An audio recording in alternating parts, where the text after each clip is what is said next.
The Edmonton Oilers once again squeaked out an overtime winner. Connor McDavid picked up his 1,000th career point. All that and a whole lot more on today's edition of Locked On Oilers.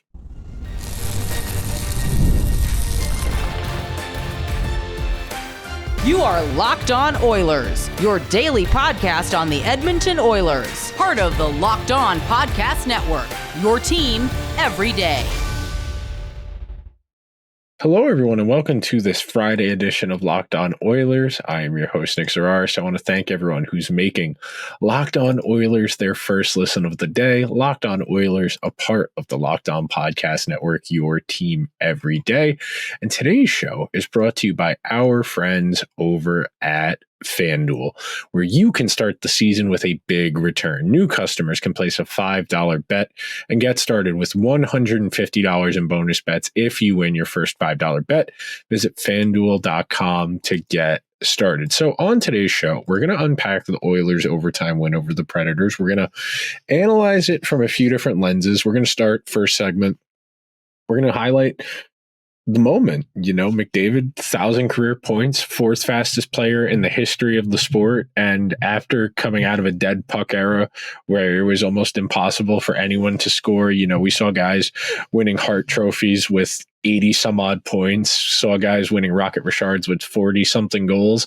This is a real watershed moment that we have come out of that era. And we'll talk about McDavid and Draisaitl's great games tonight.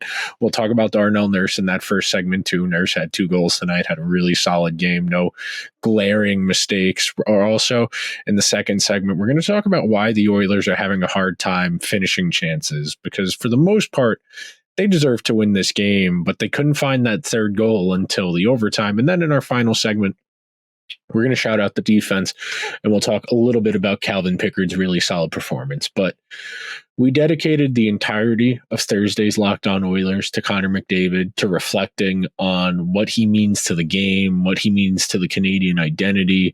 We spent a lot of time talking about his individual talents within his game, that what makes him so special. And tonight was a perfect encapsulation.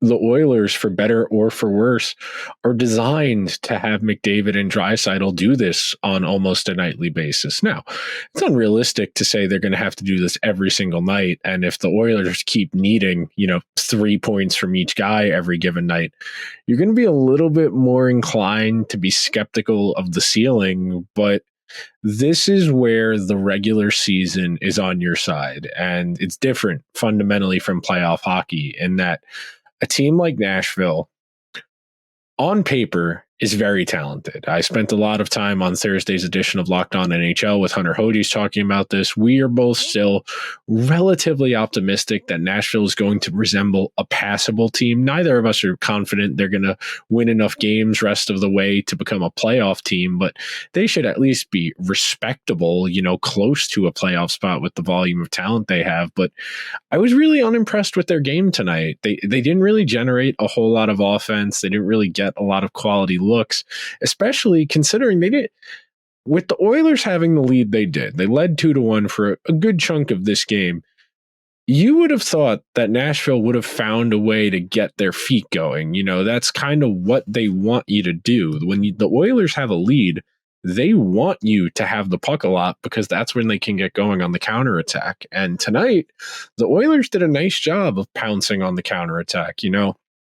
The McDavid goal happens because of good transition defense. Brett Kulak steps up on a Nashville forward who's trying to enter the offensive zone with speed. He wins that puck battle. He gets the puck to Draisaitl. Draisaitl's able to skate, and he hits McDavid, and it's the quintessential. We talk about this a lot when we're talking about the Oilers' inability to defend. That Nashville defender on that 2-on-1, he needs to play Draisaitl. He needs to play Draisaitl and force the pass, and the goalie plays the pass. Now, look, I don't know Scott Wedgwood. That might be a goalie preference thing. I know every goalie is different, but the way I always thought of that situation, especially as someone who very poorly played defense once upon a time, I always was taught you want to get on the shoot guy who has the puck so the goalie can play the pass and the goalie can start getting over. But the Nashville defender doesn't make a decision. McDavid rips an absolute rocket past Scott Wedgwood, who frankly was great tonight. Like, say what you will, and I know the Oilers have been having finishing issues all season. This is not just a one-night thing. Wedgwood was really good tonight. Quite a few saves, especially quality chances. McDavid had some good looks down the stretch in the third. Hyman had a couple nice chances. I thought Podkolzin had a couple nice chances earlier on in the game. And for better or for worse, the Oilers are a very volatile team. The way they play, their preferred style, the way they create offense, it is very tricky to capture.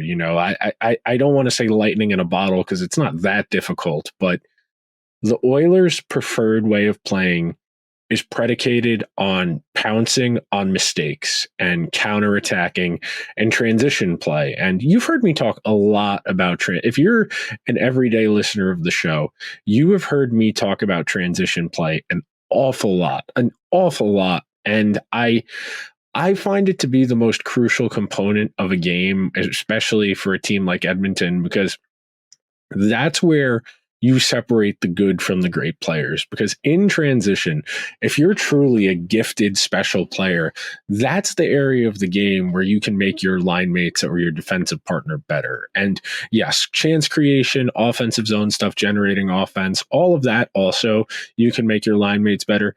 But if you are a dominant transition player, you are instant offense. Or in the case, if you're a really good transition defenseman, you are an eraser. You prevent offense from even getting to the zone. So you think about the Oilers tonight. They played a really solid game. But like I said during the Islander game the other night, I was sitting here watching the game by myself with about 5-6 minutes to go. And I was thinking to myself, the Oilers probably aren't winning this game with 2 goals. Like, as poorly as Nashville's played this year, 2 goals is not enough in today's NHL. And sure enough, that Nashville fourth line was able to generate a second goal.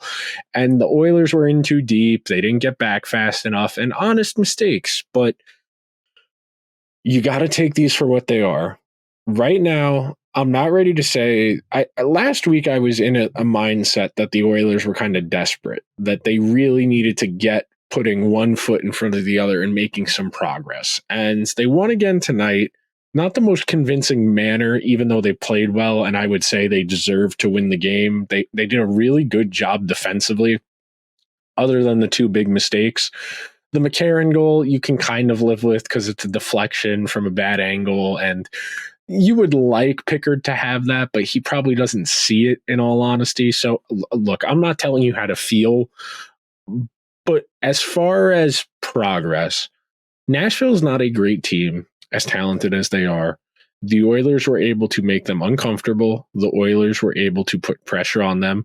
And Scott Wedgwood was frankly very good. At a certain point, I will be honest with you. When a goalie has a night, there's not a lot you can do as a player. There's not a whole lot you can do as an offense. And the Oilers really had a hard time tonight. And you got to give kudos to Scott Wedgwood, but the Oilers found a way tonight. And, anytime the Oilers get to that second time around in 3-on-3, where they can get McDavid, Draisaitl out there a second time. And tonight it was with Nurse, not with Bouchard. But anytime you can get them out there a second time, you got to feel really good about your chances. And we'll talk about the refereeing in overtime, because I thought it was bad. The Oilers got away with too many men, and they blew the whistle on Pickard way too early to make it up to Nashville that they had missed the too many men. So we're going to take our first break of today's edition of Locked On Oilers. And when we come back, we're going to talk a little bit more in depth about the Oilers transition game and why it's so difficult to do over and over again, including how good, even with how good the Oilers are,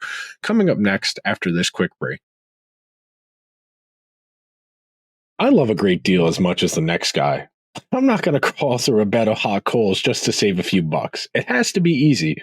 No hoops, no BS. So when Mint Mobile said it was easy to get wireless for $15 a month with the purchase of a 3-month plan, turns out it really is that easy to get wireless for $15 a month. To get started, go to mintmobile.com/LockedOnNHL. There you'll see right now all 3-month plans are only $15 a month, including the unlimited plan. All plans come with high-speed data and unlimited talk and text delivered on the nation's largest 5G network. You can use your own phone with any Mint Mobile plan and bring your phone number along with all your existing contacts. Find out how easy it is to switch to Mint Mobile and get 3 months of premium wireless service for $15 a month. To get this new customer offer and your new 3-month premium wireless plan for just $15 a month, go to mintmobile.com/LockedOnNHL. That's mintmobile.com/LockedOnNHL. Cut your wireless bill to $15 a month at mintmobile.com/LockedOnNHL. $45 upfront payment required. New customers on first 3-month plan only. Speed slower above 40 gigabytes on unlimited plan. Additional taxes, fees, and restrictions apply. See Mint Mobile for details. Today's show is also brought to you by our friends at Omaha Steaks. Nothing delivers comfort and joy unlike the rivaled quality and taste of Omaha Steaks. This year, skip the holiday hustle and bustle and save 50% off gourmet gifts site-wide at omahasteaks.com. Plus, get a $30 reward card when you shop early and score an extra $30 off with promo code NHL.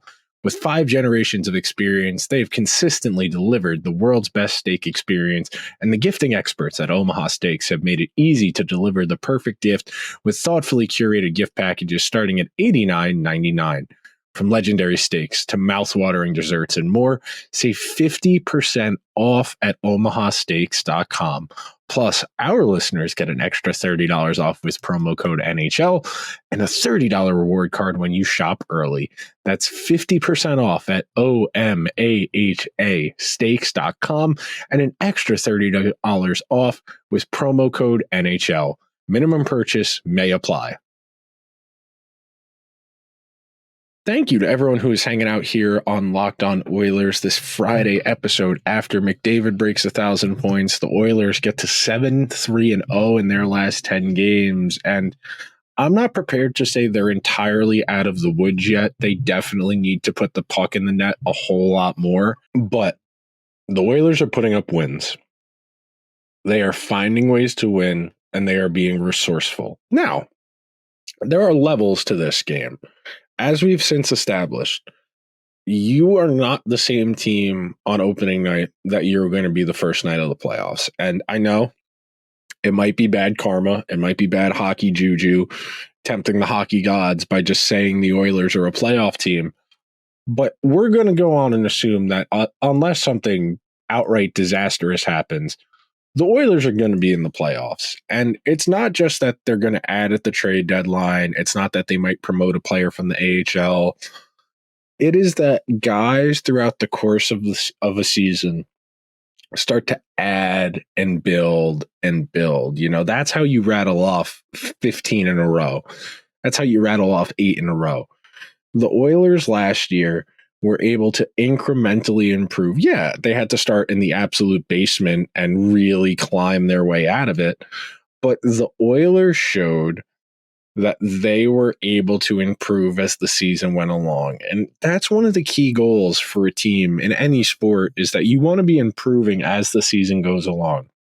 When you are constantly stopping, starting, reversing, forwards, backwards, it's really hard to build consistency. And that's been my largest critique of the Oilers so far this season, is the relative inconsistency on a night-to-night basis, the lack of knowing what you're going to get. And right now, it still feels like the Oilers' offense is not where it needs to be. They won again, but winning with only 3 goals and needing to go to overtime to get that third goal, it's a bit of a cause for concern. And tonight, I would put in a little bit of a different box than some of the other wins they've managed to squeak out, because Wedgwood was so good tonight. You know, when a goalie has a night like that, you have to be able to put your hand up and say, okay, he got us.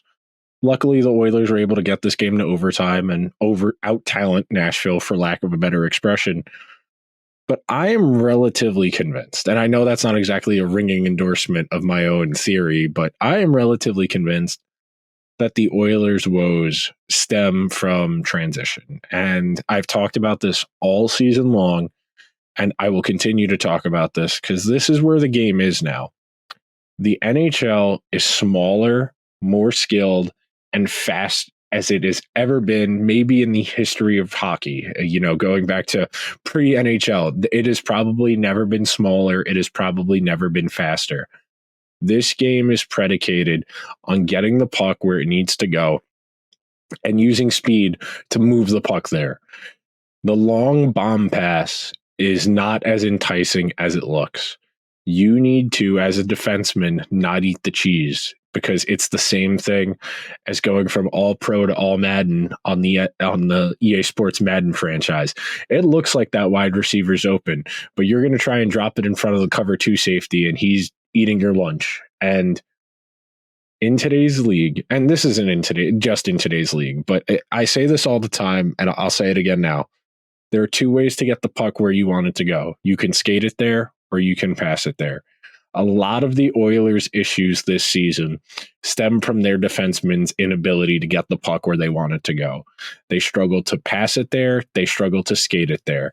It's a lot of chops. It's a lot of rims. It's a lot of off the glass. It's a lot of alley-oops. That forces your forwards to work harder to reestablish possession. When you have this many elements that go into just creating zone time not even getting to scoring chances. But think about this, okay?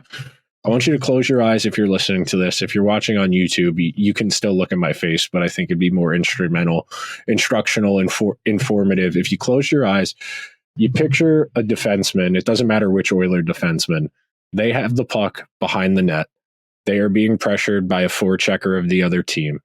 There are forwards at each of the half walls on each side. The defensive partner is in front of the net. And then there is a center that is floating in the slot waiting to break the play out. I am closing my eyes too, so I can visualize this in my head. You have 2 options.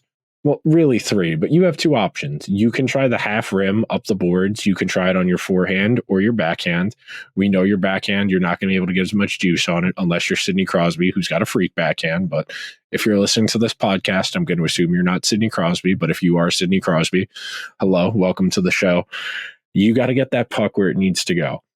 And one of the areas where the Oilers have room for improvement in this is their forwards' commitment to not bailing on the zone early. So in your head, those 2 forwards who are trying to help break out, they're probably midway at the circles, maybe below the circles on the boards to try and receive that.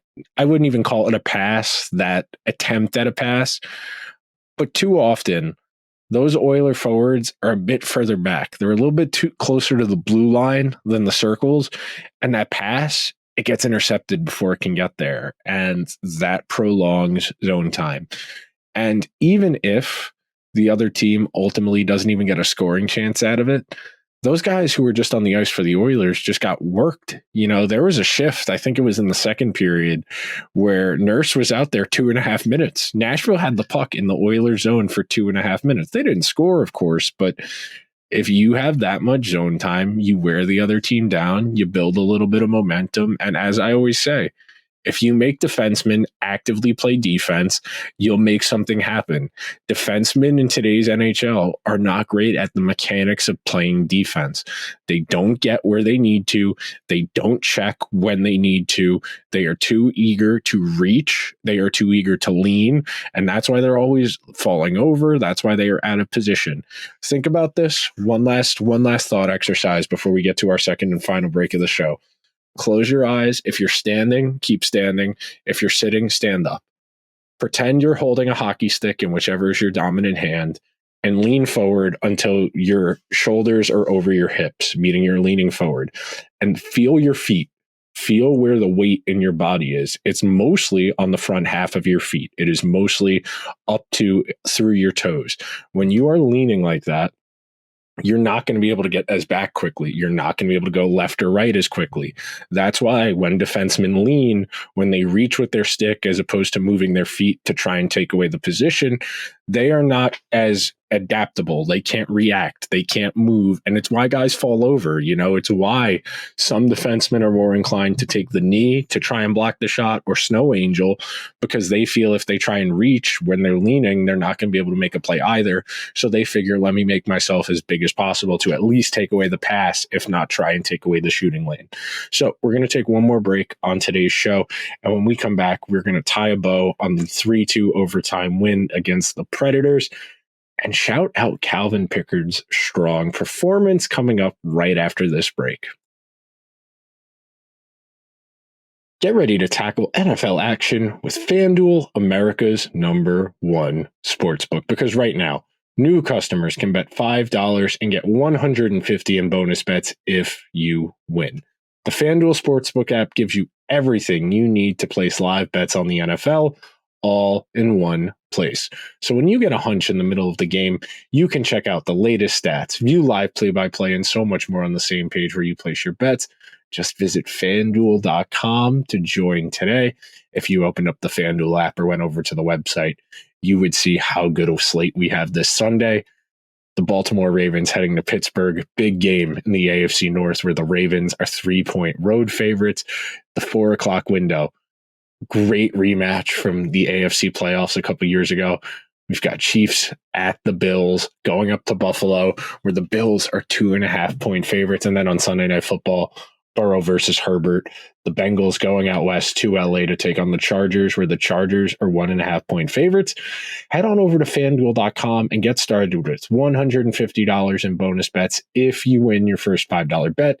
Never waste a hunch and make every moment more with FanDuel, an official sportsbook partner of the NFL.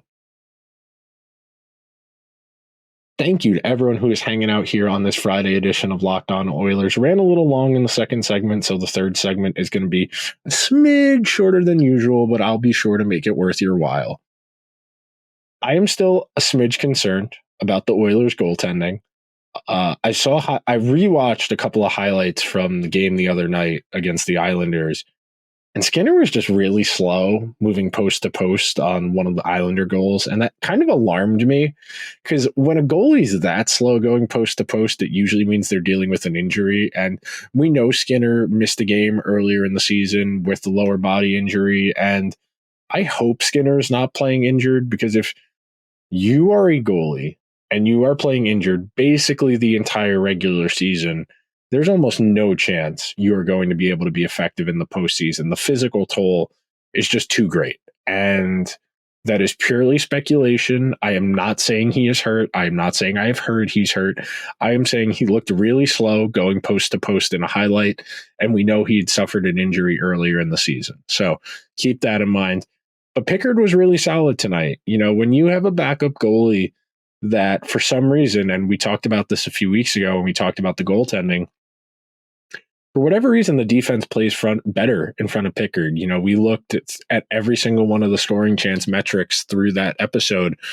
Shots on goal, scoring chances, expected goals, high danger chances.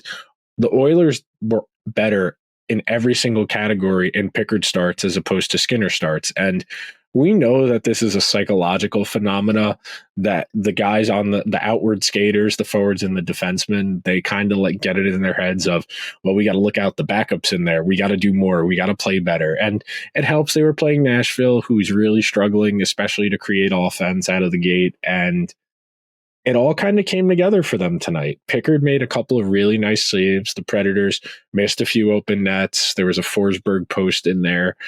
But Pickard had a really solid game. You make the amount of saves he did, you pick up, 31? No, it was 21, I think. 23, including overtime. So when you have 23 saves in a game, you only give up 2.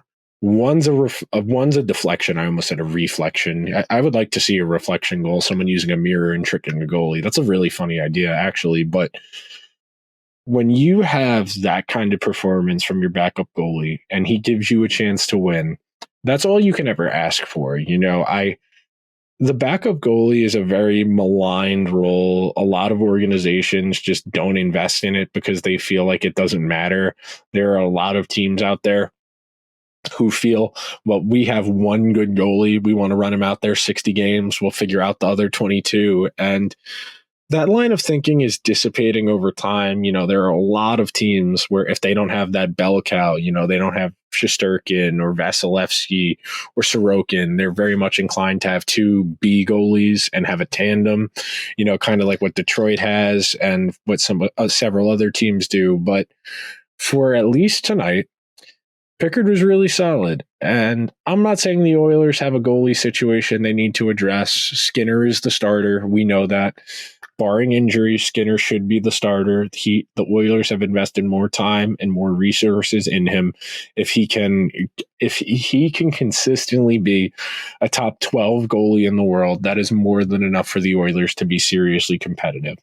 We also have yet to, and I wanted to shout out Darnell Nurse for his game tonight. It's very easy when the guy who's a defenseman gets on the sheet with 2 goals to shout him out for a great game.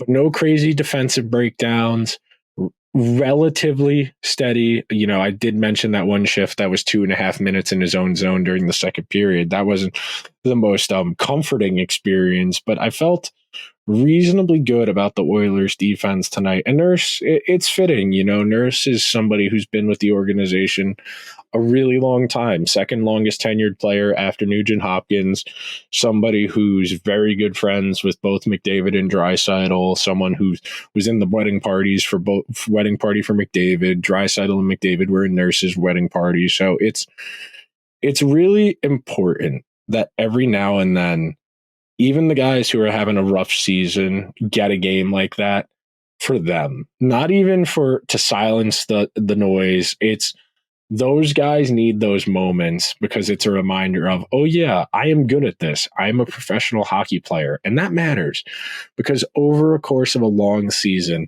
if you don't get those moments, you really start to doubt yourself. And all you have as a professional athlete is your confidence. I know the conventional wisdom is that talent is important, and it is. Don't get me wrong. You need a baseline amount of physical talent to be competitive as a professional athlete. But if your mind's not right, if you're in your own head, there's nothing you can do, man. There is absolutely nothing you can do. And it's really unfortunate because climbing out of that abyss is really difficult when you are struggling and you're struggling and there's nothing you can do about it. So it was good to see Nurse have a strong game. Happy to see that.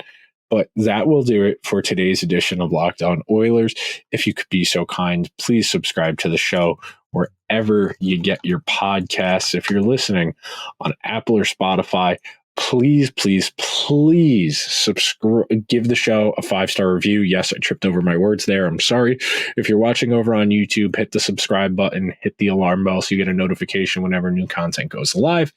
The Oilers taking on the Leafs, hockey night in Canada. I will be parking my butt in front of a television Saturday night. Very much looking forward to seeing how the Oilers fare against one of the better teams in the East. I will talk to you guys on Monday. Everyone have a safe and fun weekend. Let's go Oilers.